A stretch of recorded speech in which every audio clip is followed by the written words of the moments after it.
Bonjour, très chers compatriotes. C'est Pierre Mike Molowai. Aujourd'hui, nous allons parler sur la situation politique de la République démocratique du Congo concernant la première des choses sur la situation des ports de Lobito, parce que ça fait longtemps, depuis que cette information est sortie, je n'étais pas à mesure de pouvoir expliquer à mon peuple que s'est-il passé. Parce que nous avons vu le président des États-Unis d'Amérique arriver en Angola. Il a fait l'entretien avec 3 ou 4 présidents africains, y compris le président de la République démocratique du Congo, Félix Antoine Tshisekedi Tshilombo, et Joao, le président de l'Angola. Il y a eu d'autres présidents aussi, à l'occurrence, bien sûr. Mais nous allons nous concentrer tout d'abord sur la situation qui nous concerne des ports de Lobito, l'acheminement des minéraux de la République démocratique du Congo. Ça, on va en parler, on va développer. Bon. Et nous allons parler aussi sur la situation des rebelles qui sont en train de prendre des terres, de localité en localité et tout ça. Nous allons en parler, nous allons décortiquer pour pouvoir savoir qu'est-ce qui s'est passé et qu'est-ce qui se passe.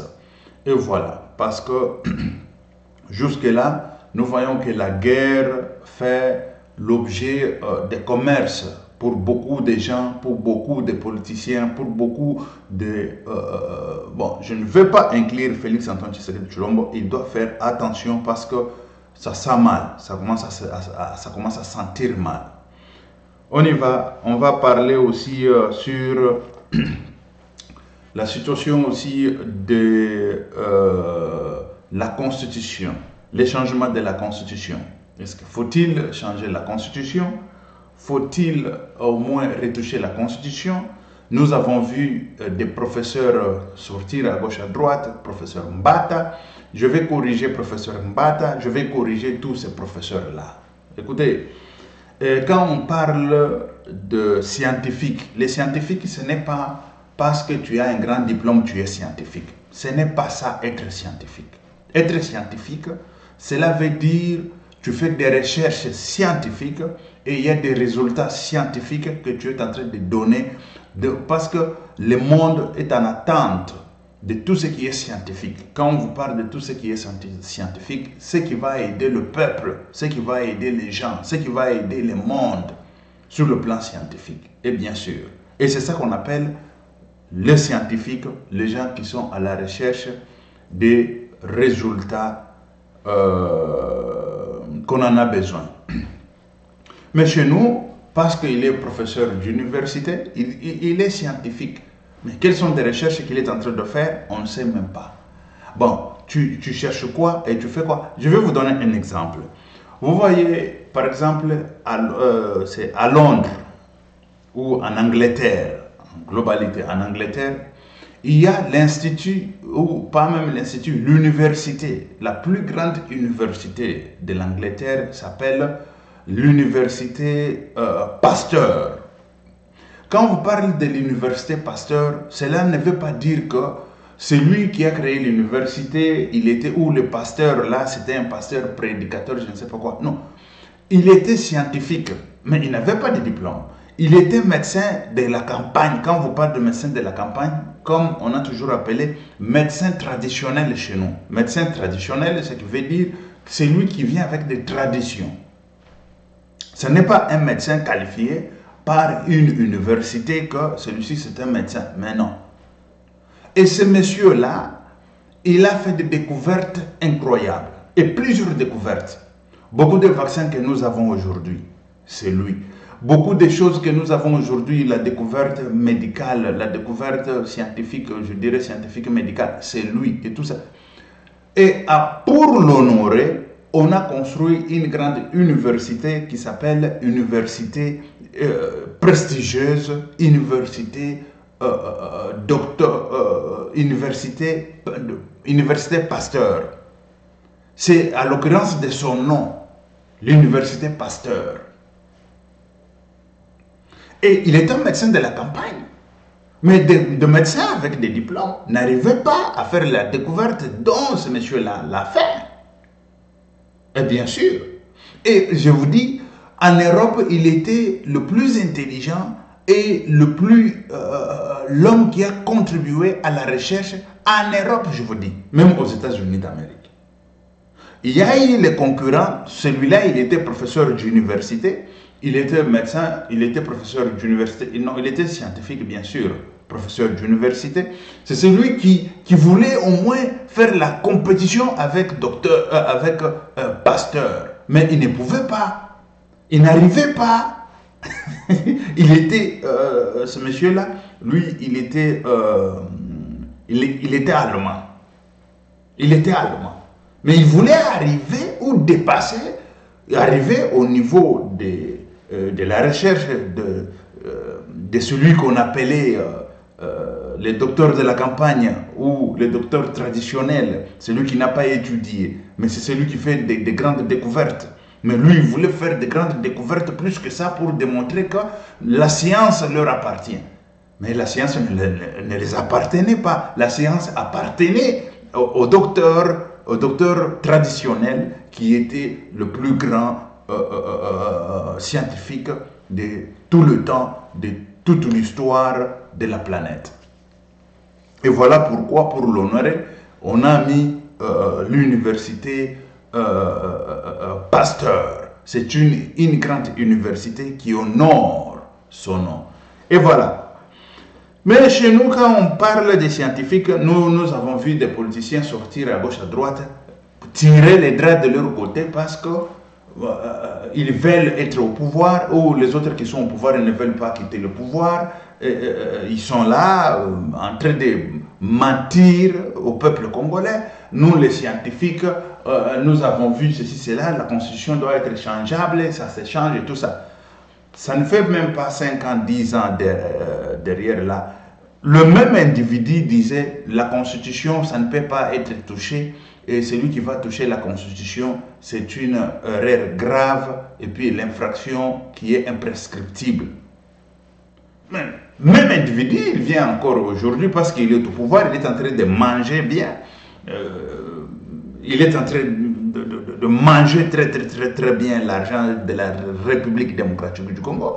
Il sort aujourd'hui pour nous dire que, écoutez, non, on peut changer la constitution, tout est changeable. Mais vous allez changer quoi? Vous voyez que la constitution, c'est quelque chose de... Aujourd'hui, vous dormez, vous vous réveillez, il faut changer la constitution. Le lendemain, vous dormez, vous vous réveillez, il faut changer la constitution. Vous changez sur base de quoi et pourquoi? Dit, écoutez, en France ici, ils ont eu les problèmes de la politique. Le gouvernement est tombé et je ne sais pas quoi et quoi. Ils n'ont pas dit on change la constitution. En Belgique, il y a eu un temps, une année sans gouvernement. Ils n'ont pas dit qu'on change la constitution. Et chez nous, on va changer la constitution parce que vous êtes, je ne sais pas comment, ou scientifique. Quel scientifique? Quelles sont les découvertes que vous avez déjà faites? Des découvertes faites, c'est ça que nous voulons voir. C'est ça que nous voulons palper, des découvertes faites. Mais des découvertes faites chez vous là, ou en République démocratique du Congo, c'est s'accaparer au pouvoir, rester au pouvoir pendant longtemps, pendant je ne sais pas combien des années, au-delà même de mandats, au-delà même de temps tracé par la Constitution. C'est quoi ça comme histoire? Ça doit finir. Nous devons suivre la Constitution telle qu'elle est, parce que la Constitution, ce n'est pas la Constitution qui dirige, celui qui dirige, c'est le président de la République. Et il doit diriger correctement, et il doit diriger comme il faut, tel que on l'a toujours appelé, on l'a toujours interpellé, de pouvoir diriger la République. Tel que la Constitution lui donne le droit, il est le garant des bons fonctionnements des institutions de la République démocratique du Congo, et il doit être le vrai garant. Ce n'est pas on change la constitution parce que je n'ai pas travaillé 2 mois, je n'ai pas travaillé, je ne sais pas quoi. C'est de n'importe quoi. On y va. La constitution ne sera pas changée et tout court. La constitution reste là, telle qu'elle est là. Ce n'est pas la constitution qui dirige la République, c'est lui qui dirige la République, c'est le président de la République. Et ça, je l'ai toujours dit. Si je vais entrer à la profondeur pour pouvoir décortiquer, pour pouvoir expliciter qui dirige la République, si cela était le cas que c'est la Constitution qui dirige la République, on ne pouvait pas voter des présidents de la République. Mais oui, on ne peut pas, on ne peut même pas voter le président de la République parce que la Constitution est là.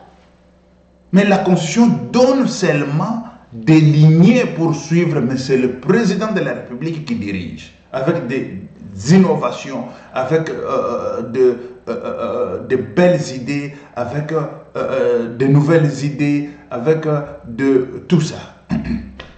On y va, très chers compatriotes, sur la situation de l'Obito, parce que la Constitution, ça ne peut pas être changé et on ne va même pas toucher la Constitution. Ça, c'est clair et net comme de l'eau à boire. On y va sur la situation des ports de l'Obito. Ici, je parle en tant qu'ingénieur. Parce que quand on parle des ports, on parle de chemin de fer, on parle de tout ça. C'est ça qu'on appelle l'ingénierie des travaux, je dirais, l'ingénierie civile, bien sûr. L'ingénierie des génies civils. Et c'est ça, l'ingénierie des génies civils. Moi, en tant qu'ingénieur en génie civil, je viens interpeller la République démocratique du Congo sur la situation que nous avons vue. On parle des ports de l'Obito, on parle des chemins de fer des ports de l'Obito pour pouvoir acheminer le minerai de la République démocratique du Congo ou du Katanga. Et tout le monde a acclamé, mais les ports de l'Obito, si vous voyez, si nous voulons suivre la situation des ports ou le chemin de fer de l'Angola, le chemin de fer de l'Angola a égorgé au moins le prix. Ça, je vous parle sur le plan de prix, c'est 2 milliards 300 000. 2 milliards 300 000 euros ou dollars. C'est presque l'équivalence à peu près. C'est la même chose. À peu près. Pas la même chose, mais à peu près. 2 milliards 300 000. Et on nous parle de kilométrage des chemins de fer et de 1300, une histoire comme ça. 1300, c'est 1300 km. Voilà, 1300 km. Qu'on a restauré. Ça, ce n'est pas qu'ils ont fait, non, ils ont restauré. Et ce sont les Chinois qui sont venus restaurer. Restaurer, ce qui veut dire, ils ont réparé. Parce que le chemin de fer existait déjà depuis 1900 depuis 1903. En 1929, le chemin de fer a été fait par l'ingénieur écossais de écossais qui s'appelle Robert Williams. Robert Williams, c'est celui qui avait fait, qui avait tracé, qui avait travaillé ce chemin de fer.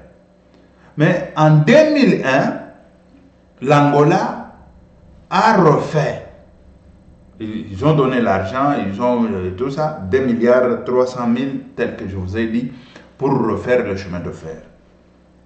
Mais la République démocratique du Congo, aujourd'hui, nous avons vu qu'ils se sont réunis de l'autre côté, en Angola, y compris avec le président sortant des États-Unis d'Amérique. On parle des minéraux de la République démocratique du Congo pour le faire sortir par là et tout ça. Écoutez, je vais vous dire quelque chose. En tant que Congolais, ça c'est la première des choses, et d'aider en tant qu'ingénieur en génie civil. Quand on parle de l'exploit de ces chemins de fer, mais ce n'est pas l'exploit de ces chemins de fer. Et on ne peut même pas être fier d'être Congolais et être fier aussi de voir nos minéraux en train de transiter dans des pays d'autrui. C'est ça que moi je n'arrive pas à comprendre. Et les gens, ils sont là, ils sont en train d'acclamer, oui, et ça, c'est... Mais c'est quoi ça comme histoire? Mais quand on parle que les États-Unis, ils vont financer quoi? Et ils financent quoi? C'est ça. Parce que le chemin de fer de l'Angola, à partir de l'Angola déjà, a été fait. a été inauguré en 2015. On a commencé à travailler ça en 2001, on a inauguré ça en 2015. Le chemin de fer des ports jusqu'au port de Lobito. Mais les États-Unis vont financer quoi et on va faire quoi avec cet argent? C'est ça aussi le grand problème. Parce qu'aujourd'hui, là, en République démocratique du Congo, depuis 18 ans de Kabila, on nous parlait de... Il y a l'accord entre la Chine et la République démocratique du Congo, des minéraux, on change de minéraux avec des infrastructures. Quelles sont des infrastructures que les Chinois nous ont déjà fait chez nous depuis qu'ils ont commencé à prendre des minéraux? Kabila était encore au pouvoir. Félix, il est arrivé, il a fait 5 ans. Le mandat de 5 ans est parti. Nous sommes entrés dans le dernier mandat, dont on est en train de nous dire, de blablabla, qu'on doit changer la constitution pourvu que le président reste au pouvoir à vie. Et c'est là, ça ne peut pas tenir. Nous voulons tout d'abord savoir le budget. Le budget. Quand je parle de budget, savoir, depuis que Kabila est parti, des minéraux dont ces gens ou les Chinois ont pris avec ces contrats-là, avec, voilà, c'est le contrat, l'accord qu'ils ont fait, qu'ils ont signé entre la République démocratique du Congo et la Chine, quelles sont des infrastructures qu'ils nous ont fait? Des infrastructures faites en République démocratique du Congo et où? C'est ça. Nous voulons savoir. Parce que quand on parle des infrastructures, nous avons des infrastructures routières, nous avons des infrastructures de chemin de fer, nous avons des infrastructures des ports, nous avons des infrastructures. Il y a plusieurs types d'infrastructures. Il y en a plusieurs types.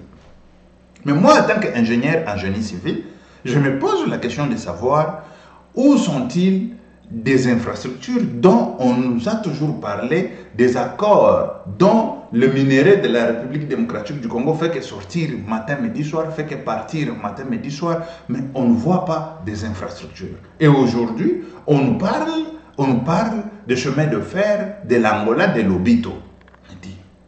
Nous devons construire notre chemin de fer parce que le chemin de fer de Lobito profite aux Angolais. Mais ça, c'est clair. Profite aux Angolais. Moi, président de la République démocratique du Congo, ce contrat-là, qu'on parle, le contrat, les États-Unis et la République démocratique du Congo, je dois annuler. Parce que je ne vois pas en quoi ce contrat-là va profiter du peuple congolais. Parce qu'il y a tout d'abord ce qu'on appelle l'élaboration des projets. Quand vous parlez de avant qu'il y ait des projets tels qu'on est en train de nous parler, des projets de chemin de fer, de Lobito, le Bombashi, la République démocratique du Congo, minerai de la République démocratique du Congo qui va transiter à Lobito et tout ça, il faut tout d'abord faire les projets et élaboration des projets.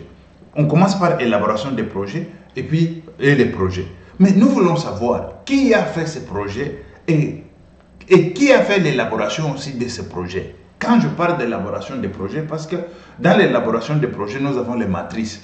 Quand on parle de matrices, nous avons ce qu'on appelle l'intérêt. Il faut savoir tout d'abord l'intérêt. L'individu qui a l'intérêt aussi, celui qui va profiter de ça. Et puis, ils vont profiter quoi? C'est ça. C'est ça. Le matrice là a été fait comment? Parce que dans tous ces dossiers, j'ai étudié ces dossiers-là, tel qu'on a toujours dit, au lieu de dire en tant qu'intellectuel, chez nous on dit en tant que scientifique. Un scientifique qui nous a jamais fait quelque chose d'important, mais il nous parle de scientifique. C'est comme quelqu'un qui a la houe à la main, il nous parle que je suis agriculteur. Agriculteur, mais tu nous as fait combien d'hectares de maïs, combien de kilos ou de tonnes de maïs par saison? Il vous donne 5 kilos de maïs. Et celui-là, parce qu'il vous a donné 5 kilos de maïs avec la houe dans la main, il devient agriculteur. Mais non, il n'est pas agriculteur. Vous allez dire, mais non, ça tu fais, tu n'es pas agriculteur, tu es je ne sais pas quoi, bon, tu fais je ne sais pas, un petit champ là, pour, je ne sais pas, Bissio, vous connaissez Bissio, pour Bissio, c'est ce qui veut dire que pour l'amour de faire les champs, tu fais un petit champ là, et après tu viens nous dire que tu es agriculteur. Mais non, c'est ça la même chose avec chez nous. Avec les soi-disant intellectuels. On ne sait même pas comment est-ce qu'ils ont obtenu leur diplôme. Ça aussi, ça c'est autre chose. Mais aujourd'hui, il s'appelle scientifique. Scientifique, tu nous as déjà découvert quoi? Tu nous as déjà donné quoi dans votre découverte? Tu nous as déjà présenté quoi? Rien. Scientifique parce que je donne cours, je suis scientifique. Non, ils ne sont pas scientifiques. Les scientifiques, c'est celui qui, tel que je vous ai dit d'un agriculteur, c'est celui qui vous donne des maïs, c'est lui qui vient avec des maïs, c'est lui qui vient avec les produits de la terre. Ils ont travaillé la terre, il vient avec les produits de la terre, il vend et tout ça. Et c'est ça. Il donne au peuple, voilà. Et puis, c'est ça un agriculteur. Un scientifique, c'est celui qui fait des recherches. Sur ces recherches, nous avons des résultats qui aident au moins la population. C'est ça, un scientifique. Chez nous, il n'y a pas scientifique. Il n'y en a pas. Ni laboratoire même. Ça, je l'ai toujours dit. Quand on parle le ministère d'environnement, le ministère qui n'a ni laboratoire ni quoi. Ils ne savent même pas que leur laboratoire appartient dans l'environnement. Non, pour eux, c'est celui qui a fait droit, ministre d'environnement. Quel bobard! Il n'a ni idée, ni une petite idée d'environnement. Ni une petite idée d'environnement. Ministre d'environnement. Celui qui a fait gestion d'entreprise. Ministre des Travaux publics. Ministre des Travaux publics, il ne connaît pas les travaux de génie civil, mais ministre des Travaux publics. Bon, comment est-ce qu'ils font les passations des marchés de routes, les passations des marchés de construction, les passations des marchés des infrastructures? Comment? Par quelle magie? Je ne sais pas. Et c'est ça la République démocratique du Congo. Et ça, c'est la folie, la plus grande folie, que je n'ai jamais vue chez nous. Je n'ai jamais vu. La plus grande folie. Et cette folie, tu vois, quelqu'un détournait l'argent, et puis on vous parle, cet argent, c'était pour les pompes d'eau et tout ça. Mais comment? Ministre de quoi? C'est ministre des Finances, Kazadi. Mais ça y est dans la compétence d'Eve Bazaïba. Eve Bazaïba qui est ministre d'environnement. Mais comment Eve Bazaïba ne connaît même pas que c'est une passé? Eve Bazaïba. Et c'est ça, vous voulez changer même la constitution avec cette ignorance qui bat son plein dans le gouvernement. L'ignorance, parce que les gens ne savent même pas, ils font quoi, leur travail c'est quoi, ils commencent où, ça finit où, et tout ça. Et c'est ça, on doit changer la constitution. On doit changer la constitution pour suivre l'ignorance de tout ce peuple-là, l'ignorance des gens qui se trouvent au ministère. Putain de merde. Et c'est ça. Tout un chacun, dans son champ de travail, il doit connaître le travail qu'il est en train d'abattre. Mais quelqu'un ne connaît pas le travail qu'il est en train d'abattre. Mais une autre personne ou d'autres compétences qui entrent dans une compétence, ils prennent tout, ils volent et après on nous parle, c'est le ministre des Finances qui a volé des pompes d'eau. Quelle pompe d'eau? Ministre des Finances avec eau, ça c'est comment? Comment il est entré dans le projet de l'eau? Comment pouvez-vous me dire, le ministre des Finances, il est entré dans le projet de l'eau? Comment pouvez-vous me dire? Comment expliquer ça? Et Eve Bazaïba là-bas ne parle même pas. Elle est là. Des ignorants comme ça. Des ignorants comme ça. On prend des ignorants, on vient. Celui qui n'a pas fait droit est ignorant dans le droit. Mais oui, ça c'est clair. Celui qui n'a pas fait l'environnement, ignorant dans l'environnement. Vous nous donnez, c'est-à-dire que demain là, on va nous donner celui qui a fait droit pour opérer dans des blocs d'opératoire. Hein. Mais oui. Dans des blocs d'opérateurs des hôpitaux. Et c'est ça. Et c'est ça qu'on va changer la constitution avec cette ignorance. Écoutez, très chers compatriotes, nous devons construire le pays. Et les gens qui vont construire le pays, c'est nous et nous-mêmes. On ne peut pas compter sur qui que ce soit. Ça, c'est clair. Quand je parle de la situation de Lobito ou corridor tel qu'on l'appelle corridor de Lobito, c'est une erreur et monumentale. Une erreur monumentale. S'il faut construire, nous devons construire tout d'abord, la première des choses, notre port, le port de Banana à eau profonde. Et ça, l'ingénierie, ce n'est pas l'ingénierie qui manque, bien sûr. Bon, si chez nous là, vous connaissez les ingénieurs, je ne sais pas quoi, mais ici on bosse durement, ici on étudie durement, ici il y a dans la tête, ça fonctionne correctement. Ah oui. Tel que je l'ai toujours dit. Ah oui. Tel que je suis là, les gens croient que non, ce n'est que je ne sais pas quoi. Vous avez vu le gant de boxe là derrière. Oui, ça c'est quand il y a des temps libres un peu. Mais ici, c'est la tête. L'entreprise, quand vous demandez dans l'entreprise, j'ai eu vacances seulement de 2-3 jours ici. Tout est bloqué là-bas. Tout bloqué. Les machines bloquées et tout ça. Les ingénieurs, ils sont là. Les mécaniciens, ils sont là. Ils n'arrivent pas. Ils n'arrivent pas. Ils n'arrivent pas. Et je dois aller. Normalement, je devrais être déjà en France pour fêter avec le mien, avec mes proches. Mais ils m'ont appelé, tout s'est bloqué, sinon ça va, l'entreprise aura une perte énorme. Une perte énorme. L'informatique, la technique, je dirais l'informatique, la technique et tout ça, voilà, mécanique. Tout bloqué. C'est Pierre Mike Mloa qui doit aller là pour finir ça. Mais en République démocratique du Congo, on prend les ingénieurs, je ne sais pas, les ingénieurs chinois qui vont venir nous construire le chemin de fer, qui vont venir nous construire je ne sais pas quoi. Nous devons construire le chemin de fer. C'est ça qu'on appelle des travaux linéaires. Et des travaux linéaires, nous sommes capables de le faire. Mais une chose qui est vraie est qu'il n'y a ni volonté, ni innovation, ni quoi que ce soit dans des têtes des politiciens qui se trouvent au pouvoir. Rien. Moi, président de la République, moi-même, je veux me mettre au travail pour construire tout d'abord des ports, des ponts, des chemins de fer et tout ça. Je me suis spécialisé dans tout ça. Mais oui, c'est l'Espagne.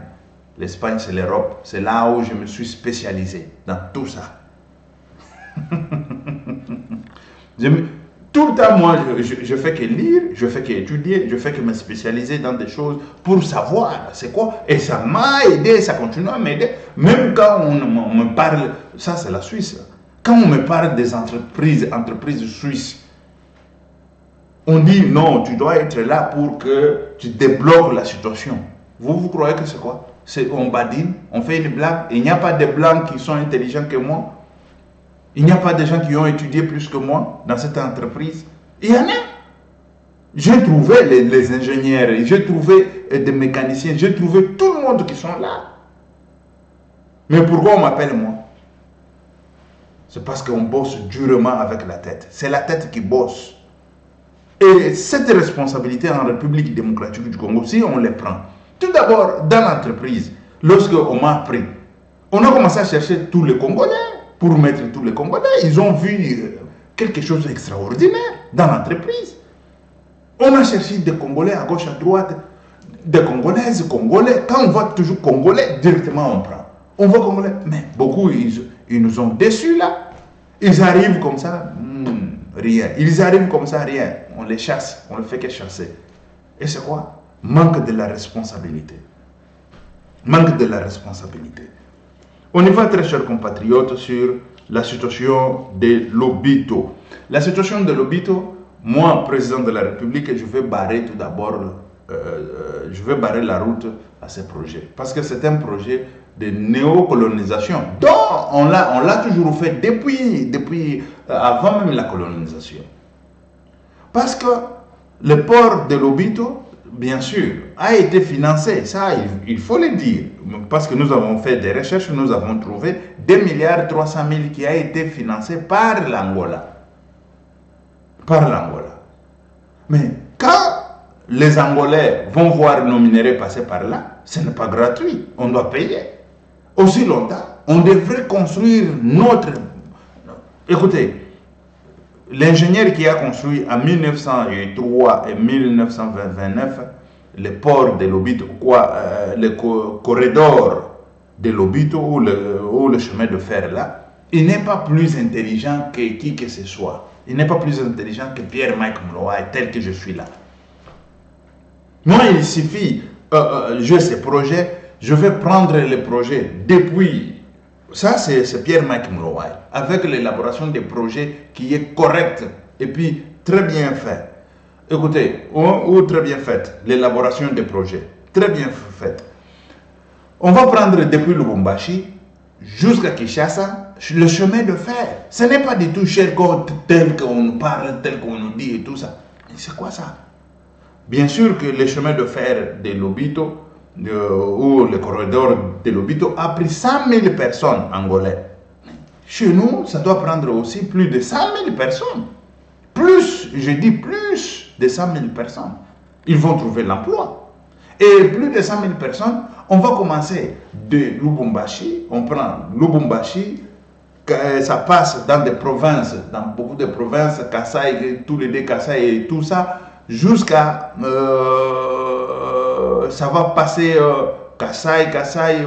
Aussi, on peut monter même jusqu'à Bandundu. Mais si on ne monte pas à Bandundu, on peut aller directement à Kinshasa. On prend Matadi, on prend Port de Banane.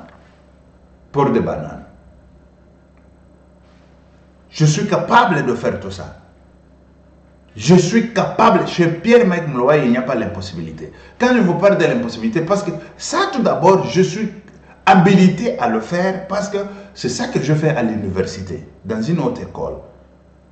Je suis spécialiste de chemin de fer, des routes et autoroutes. Je suis spécialiste dans beaucoup de choses. Et quand je suis en train de me spécialiser dans tout ça, c'est pour y travailler. Et pour y travailler, il faut qu'il y ait au moins d'opportunités. Ce n'est pas les opportunités et on donne ça aux ignorants, bandits criminels qui sont au pouvoir, qui sont en train de manger matin, midi, soir, ils ne savent même pas leur boulot, ils ne savent même pas quoi faire, ils ne savent rien. Je vous ai donné ici l'exemple d'Eve Bazaïba, Madame Eve Bazaïba, ministre d'Environnement. Je vous ai donné ici l'exemple de ministre des Travaux publics. Je vous ai donné ici, tout d'abord, le ministre des Travaux publics. On fait la route, une petite route seulement de, je ne sais pas combien de kilomètres, 5 kilomètres, 6 kilomètres.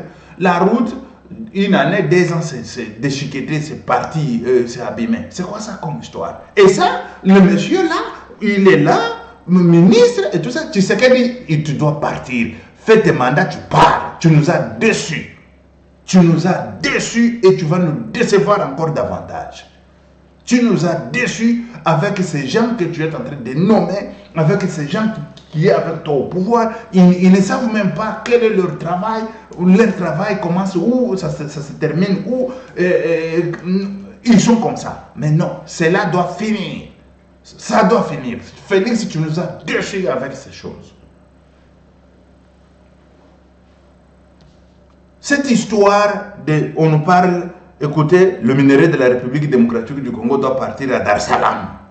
Doit partir à, ça c'est le port, port de Dar es Salaam. C'est comme si la République démocratique du Congo n'a pas ni ingénieur Pierre-Mike Mlowaye, je veux construire le port à eau profonde. Je le fais et correctement. Et très bien et correctement. Ça doit partir à Dar es Salaam, ça doit partir à Baïra, ça doit partir à Durban. C'est quoi ça? C'est quoi ça comme histoire? Aussi longtemps, de Lubumbashi, Kinshasa, c'est 1500 et quelques kilomètres. Je vais vous donner avec la précision, 1583 kilomètres. 84 km. 1584 km de Lubumbashi à Kinshasa. Si on prend Kinshasa, déjà, port de bananes, nous avons ces 350 km ou 300 km, une histoire comme ça, 300 et quelques kilomètres. Et nous serons dans le 1800 ou 1900 km. Et 1900 km avec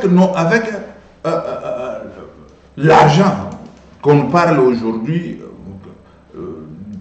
l'argent de minerais dont les Chinois sont en train de prendre depuis des années. Ils ont commencé à prendre ça. Ça fait 18 ans que Kabila est au pouvoir. Les Chinois prenaient des minerais. Aujourd'hui, Félix est là. Ils prennent encore des minerais. Pouvez-vous me citer une infrastructure dont les Chinois ont construit en République démocratique du Congo? Il n'y en a pas. Aucun ou aucune. Il n'y en a pas. Et où va cet argent? Des milliards et des millions. C'est pour ça qu'on dit que Félix est venu et était venu accompagner Kabila avec le sien. Il était venu accompagner Kabila avec ce sien ou le sien. Mais oui. Mais oui.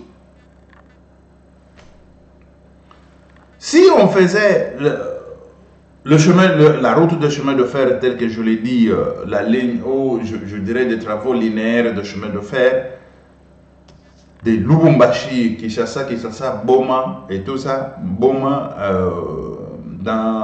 oui, c'est ça, à Boma. Je vous dis, ça va profiter du peuple congolais, des commerces tout d'abord. Quand je parle de commerce, je vous parle des communications telles qu'on a toujours dit. Dans l'économie, on parle de la communication. Quand on parle de la communication, on parle déjà des routes et autoroutes, on parle de chemin de fer et tout ça, pour faire échange de marchandises. Les agriculteurs d'une zone à autre, ils peuvent au moins acheminer leurs produits agricoles vers des grandes villes. Et ça, si ça se fait déjà au niveau de la République démocratique du Congo, ça va avantager la République démocratique du Congo. Et par après, c'est le minerai qui va sortir par là. Mais on ne peut pas nous parler de la sortie des minéraux tant que la République démocratique du Congo n'en profite à rien. N'en profite à rien. Mais on parle de la sortie des minéraux. L'ex-président des États-Unis à la sortie, il était en Afrique, il a fait des bobades. Ça, c'est un projet à bannir, un projet à mettre fin. Quand je dis à mettre fin, un projet à annuler. Vous me votez, moi, président de la République. Le premier jour, j'entre dans des fonctions, je vais annuler ce projet. Parce que c'est un projet qui ne profite à personne, qui ne profite à rien. Les projets dont on parle, le minerai sort, on parle de cobalt, on parle je ne sais pas quoi. Mais c'est de n'importe quoi. Cela doit finir. Cela doit finir. Parce que les projets des ports de l'Obito, c'est un projet pas pour dégorger la République démocratique du Congo, mais c'est pour freiner encore davantage la République démocratique du Congo. Si cela était le cas, on peut toutefois changer pour que ça profite de la population, ou ça profite aussi au développement de la République.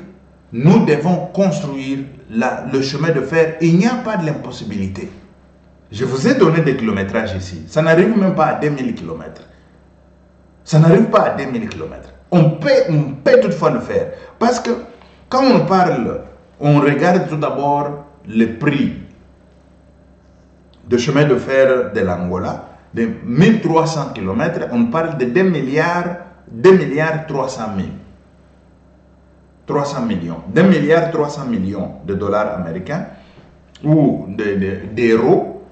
2 milliards 300 millions. Mais chez nous, on peut prendre 3 milliards et demi. 3 milliards et demi. Et directement, quand on parle de 3 milliards et demi, on va faire un bon chemin de fer de Lubumbashi jusqu'au port de Banana. Et les ports de bananes aussi. Il faut bon, en tant qu'expert, bien sûr, je peux aller regarder et savoir combien est-ce que ça peut nous donner comme le budget pour pouvoir faire les ports de bananes. Ports à eau profonde. Parce qu'il n'y en a pas chez nous. Les ports à eau profonde, nous devons, et nous sommes dans l'obligation de pouvoir l'élaborer, de pouvoir les construire, de pouvoir l'établir en République démocratique du Congo. Sans quoi, nous sommes toujours dans le sous-développement et on est en train de s'enfoncer encore davantage dans le sous-développement. Parce que le projet de l'Obito, c'est le projet de sous-développement. Et le projet de, je ne sais pas, la Zambie là, quand est-ce que la Zambie a déjà demandé le maïs ou quelque chose en République démocratique du Congo? Et tout ça, ça ne gêne pas les Congolais. On ne peut pas toutefois se mettre au boulot, se mettre au travail, faire le champ, l'élevage, parce que tout marche par là. Quand vous parlez d'agroalimentaire, c'est quoi? Ça commence par le champ. Ça commence aussi par l'élevage et le pêche. Mais quand il n'y a ni pêche, ni l'élevage, ni quoi, mais la République démocratique du Congo concentrée sur des minéraux. Quel minerai? Écoutez, le minerai finit toujours. Il y a les autres qui disent que le minerai ne finit jamais en République démocratique du Congo, ça ne va pas finir. Écoutez, si on rêve comme ça debout, on va rêver et on va mourir de faim. Nos enfants vont mourir de faim, nos petits-enfants aussi, même. Nous devons savoir comment exploiter nos minéraux pour que le minerai puisse encore engendrer autre chose à faire, engendrer le travail des champs. Quand je parle d'engendrer le travail des champs, cela ne signifie pas qu'on n'a pas de terre pour pouvoir faire de l'agriculture. Des terres, il y en a. Mais on ne peut pas continuer à faire de l'agriculture avec la houe. Dans le 20e, je ne sais pas, 21e siècle, on fait le champ avec la houe. Il faut que la population cesse de faire ça, au moins développer quelque chose, développer la technique du champ, la technique de travailler la terre chez nous. Une chose est que, comme ces gens-là, ils n'ont pas de technique, ils ne savent pas comment travailler avec des machines, même si vous les donnez les machines gratuitement, des tracteurs et tout ça, vous avez la terre, voilà des tracteurs, travaillez la terre, ils ne vont pas travailler. Vous allez voir que le tracteur sera là-bas, déposé, ou demain, après-demain, ils vont vendre ça, des moteurs pour aller faire des bateaux, je ne sais pas quoi. C'est ce qui se fait chez nous. C'est ce qui se fait chez nous. Quand je parle de ça, on prend des moteurs pour faire le champ, on le fait le bateau et tout ça. Bokanga Lonzo, la situation de Bokanga Lonzo avec le premier ministre et l'ex-premier ministre Matata Ponyo, ce n'était pas ça. Ce n'était pas ça le cas. Et en République démocratique du Congo, on n'a jamais jugé Matata Ponyo. Parce que lui, il a 50 couilles dans son pantalon. Moi, président de la République, Matata Ponyo sera pendu public, je vous jure. Écoutez, très chers compatriotes, donnez-moi le voix, votez-moi en 2028. Je vais vous livrer Matata Ponyo publiquement en spectacle dans le stade des Martyrs. On va le pendre publiquement à midi. Quand je parle à midi, ce qui veut dire ce n'est pas que, écoutez-moi, à midi. Tous ceux qui profitent des détournements de la République démocratique du Congo, ils vont commencer à crier là dehors là. Ils vont crier, je vous dis, moi je vais assumer et j'assume. Je commence déjà à assumer de maintenant. Je vais assumer. Je vais leur dire, si vous êtes Congolais plus que Congolais que nous, venez ici, on vous attend. Et nous devons lutter pour que le Congo puisse s'élever. Et si on ne lutte pas pour que le Congo s'élève, personne ne luttera à notre place. Lumumba le disait. Si vous ne luttez pas aujourd'hui, il disait comment? Si vous ne luttez pas aujourd'hui, on serait toujours esclave, hein, une histoire comme ça. Et jusqu'aujourd'hui, on est toujours esclave. Si tu manques de quelque chose, tu es esclave. Tu manques de je ne sais pas quoi, tu es esclave. Tu es derrière quelqu'un, tu es esclave. Et c'est ça.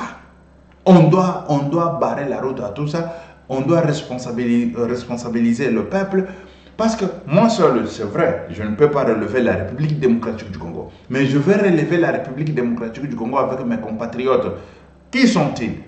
Des entrepreneurs et des travailleurs. C'est ça. Des entrepreneurs et des travailleurs, on va relever la République démocratique du Congo. Parce que tout se relève par l'innovation, travail, et puis contrôle, et puis détermination. Je suis déterminé. Et nous devons construire nos chemins de fer à nous. Ça, c'est clair. Les histoires de Lobito là, les histoires des chemins de fer d'Angola, c'est de n'importe quoi. Ça, ici, je vous dis, de n'importe quoi. Moi, je me demande, depuis je ne sais pas, j'allais dire que le Congo est Congo, ou le Congo était Congo, après Zaïre, et après Zaïre, c'est le Congo encore, il y a 60 ans. Le Congo, on était incapable de faire un petit chemin de fer. Incapable. Quel peuple, quels gens, quel type de gens que nous sommes là au Congo. Mais avec Pierre-Mike Mlowaye, rien n'est impossible. Avec moi, rien n'est impossible. Je vous dis, rien est impossible. Ce que je vous demanderai est de me voter. 2028, je suis président de la République. Vous devez savoir que le travail commence. Et quand le travail va commencer, la première des choses, on va pendre publiquement tous les voleurs qui ont volé la République démocratique du Congo. Ils seront pendus, et très bien et publiquement. Et cela va donner leçon à qui que ce soit, à quiconque qui veut voler la République démocratique du Congo ou détourner l'argent de la République démocratique du Congo dans de fins personnelles. Ils vont raisonner 10 fois. Et tourner la langue aussi 7 fois. Ah oui. Mais là, ils sont dans la... Ils sont je ne sais pas quoi. Nicolas Kazadi, il prend de l'argent. Je ne sais pas si le Kazadi, ministre des Finances, il prend l'argent dont il ne sait même pas que l'argent ici est destiné dans quel ministère et tout ça. Même le ministère elle-même, voilà. Où le ministère lui-même ne connaît même pas que ça, c'est dans ma compétence. Et puis, Madame la ministre, ignorante dans l'environnement, c'est elle qu'on nomme là-bas, ministre d'environnement. Et tu sais qu'elle dit, tu continues à nommer des gens comme ça, il doit partir. Il doit finir ses mandats et partir. Ça, c'est clair. Il doit finir ses mandats. Nous lui avons accompagné. Il a été accompagné un premier mandat. Deuxième mandat, on l'a accompagné.